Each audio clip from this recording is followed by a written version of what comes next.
किसी ने बड़े कमाल की बात कही है कि आवाज ऊंची हो तो कुछ लोग सुनते हैं, लेकिन अगर बात ऊंची हो तो बहुत सारे लोग सुनते हैं। हाय गाइस, मैं हूं आरजे कार्तिक। एक छोटी सी कहानी। ये कहानी एक लड़के की। 24 साल का लड़का जो सेठ के यहाँ पर नौकरी करता था। उसके माँ बाप इस दुनिया में नहीं थे। जिंदगी बड़ी परेशानी में चल रही थी। वो जाता था, रोजाना पैसे कमा करके घर आता था, खाना बनाता था, खाता था, सो जाता था। एक दिन उसने देखा कि उसने 4 चपाती और सब्जी बनाई।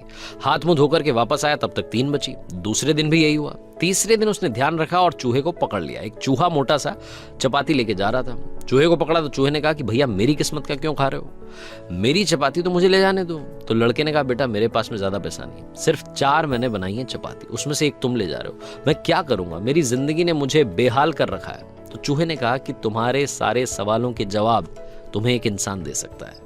लड़के ने पूछा कि कौन है? तो चूहे ने कहा कि गौतम बुद्ध हैं, उनके आश्रम में जाओ, उनसे अपनी जिंदगी के बारे में पूछो, वो तुम्हें रास्ता बताएंगे कि करना क्या है। लड़के ने कहा बहुत बढ़िया बात है। चूहे की बात मान ली, गौतम बुद्ध से मिलने के लिए चल पड़ा। सेठ से छुट्टी ले ली 5-6 दिन की। रास्ता लंबा था, रात हो गई। इस लड़के को कुछ दिखाई नहीं दे रहा था। थोड़ी दूर पर एक हवेली दिखाई दी, वहां गया, जाकर के शरण मांगी। हवेली की मालकिन ने पूछा कि बेटा कहाँ जा रहे हो? तो लड़के ने कहा कि गौतम बुद्ध के आश्रम जा रहा हूं, उनसे मिलने के लिए।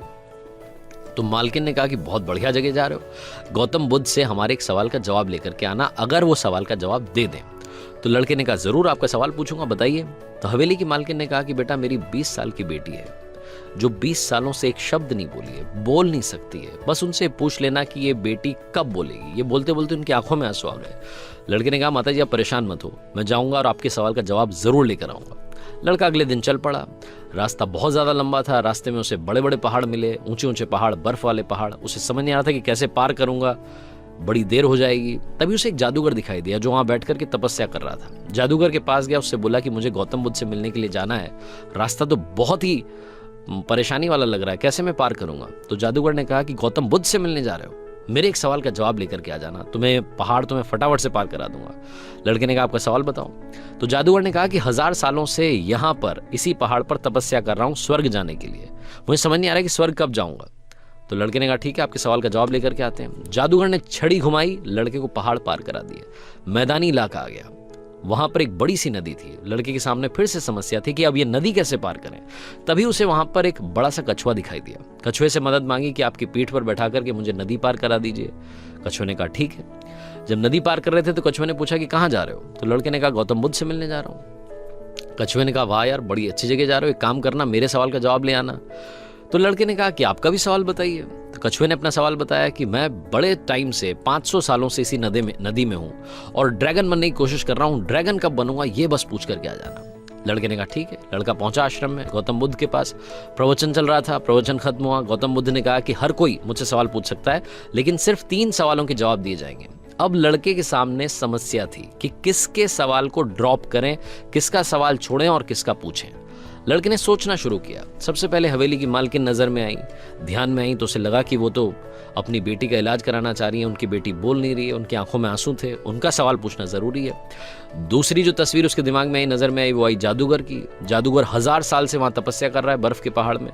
तीसरी तस्वीर आई कछुए की जो 500 साल से नदी में ड्रैगन बनना चाह रहा है। फिर लड़के को अपनी तस्वीर नजर आई जो सेठ के यहाँ पर एक लड़का नौकरी कर रहा है। लड़के ने सोचा कि मैं तो नौकरी कर ही रहा हूँ, खाना खा ही रहा हूँ, ठीक चल ही रहा है, थोड़ी और मेहनत करूंगा, कुछ बदलूंगा। इन 3 लोगों की जिंदगी में बदलाव लाना जरूरी है, इन 3 के सवाल पूछने जरूरी है। लड़के ने गौतम बुद्ध से तीनों के सवाल पूछे। गौतम बुद्ध ने जवाब दिया सबसे पहले हवेली की मालकिन के सवाल का। उन्होंने कहा कि उस मालकिन की जो बेटी है 20 साल की, उसकी जैसे ही शादी होगी वो लड़की बोलना शुरू कर देगी। दूसरे सवाल का जवाब देते हुए गौतम बुद्ध ने कहा कि जो जादूगर है उससे कहना कि वो छड़ी छोड़ दे, जिस दिन उसने छड़ी छोड़ दी, छड़ी का त्याग कर दिया, वो स्वर्ग चला जाएगा। तीसरा सवाल था कछुए का। गौतम बुद्ध ने कहा कि उस कछुए से कहना कि अपना कवच उतार दे, जिस दिन उसने कवच उतार दिया उस दिन वो ड्रैगन बन जाएगा। लड़के ने नमस्कार किया, प्रणाम किया, चल पड़ा वापस। रास्ते में कछुआ मिला। कछुए से कहा कि भैया कवच उतार दो। गौतम बुद्ध ने कहा तुम ड्रैगन बन जाओगे। कछुए ने जैसे ही कवच उतारा मोती ही मोती निकल आया। कछुए ने कहा मोती का मैं क्या करूंगा, आप ले जाओ। लड़के को मोती दे दिए और कछुआ ड्रैगन बन गया। थोड़ा आगे चला तो जादूगर मिला। जादूगर को जाकर के कहा कि भैया आपको छड़ी छोड़नी पड़ेगी, तभी आप स्वर्ग जा पाओगे। जादूगर ने कहा ये लो छड़ी छोड़ दी, ये छड़ी तुम रख लो, मैं स्वर्ग चला जाऊंगा। जादूगर स्वर्ग चला गया। और अब आई बारी तीसरे सवाल की। ये पहुंचा उस हवेली में जहां मालकिन ने सवाल भेजा था। मालकिन से जाकर के बोला कि मालकिन आपका जो सवाल था उसको जवाब मिल गया है, आपकी 20 साल की बेटी की जिस दिन शादी हो जाएगी उस दिन ही बोलना शुरू कर देगी। उन्होंने कहा क्या बात है, तो देर कैसी, मेरे सामने ही तो दूल्हा बैठा है। तुमसे बढ़िया लड़का कौन हो सकता है। लड़की को बुलाया गया, लड़के ने लड़की को देखा, लड़की ने लड़के को देखा, शादी करा दी गई। और जैसे ही शादी हुई, लड़की ने पहली बात बोली कि आप तो वही हो जो उस दिन रात में हमारे यहाँ आकर के रुके थे। लड़की ने बोलना शुरू कर दिया। लड़के के पास में जिंदगी में पैसा आ गया, क्योंकि मोती मोती आ गए, जादूगर की छड़ी आ गई, ताकत आ गई, और शादी भी हो गई। लड़के की जिंदगी सेटल हो गई, सिर्फ इसलिए क्योंकि उसने अपने सवाल का त्याग कर दिया था। इस दुनिया में जो जहाज होता है जब किनारे पर होता है तो सुरक्षित होता है, सबसे ज्यादा सेफ होता है, लेकिन उसे दूसरे किनारे पर जाने के लिए इस किनारे का त्याग करना पड़ता है, लहरों से भिड़ना पड़ता है, मुकाबला करना पड़ता है। इस लड़के ने जब तक अपना सवाल नहीं छोड़ा था, इसको जवाब नहीं मिले थे। ये छोटी सी कहानी लाइफ में बहुत बड़ी बात सिखाती है। अगर आप कुछ कमाल करना चाहते हैं तो त्याग कीजिए उन बुरी आदतों का, आलस्य का। सुबह जल्दी उठना शुरू कीजिए, अपनी लाइफ में जो बैड हैबिट्स हैं उन्हें हटाइए, तभी जाकर के आप कमाल कर पाएंगे। आरजे कार्तिक एक बार फिर आपसे कहेगा, कर दिखाइए कुछ ऐसा कि दुनिया करना चाहे आपके जैसा। हर सोमवार सुबह 9:30 बजे मेरे चैनल पर देखिए एक नई कहानी।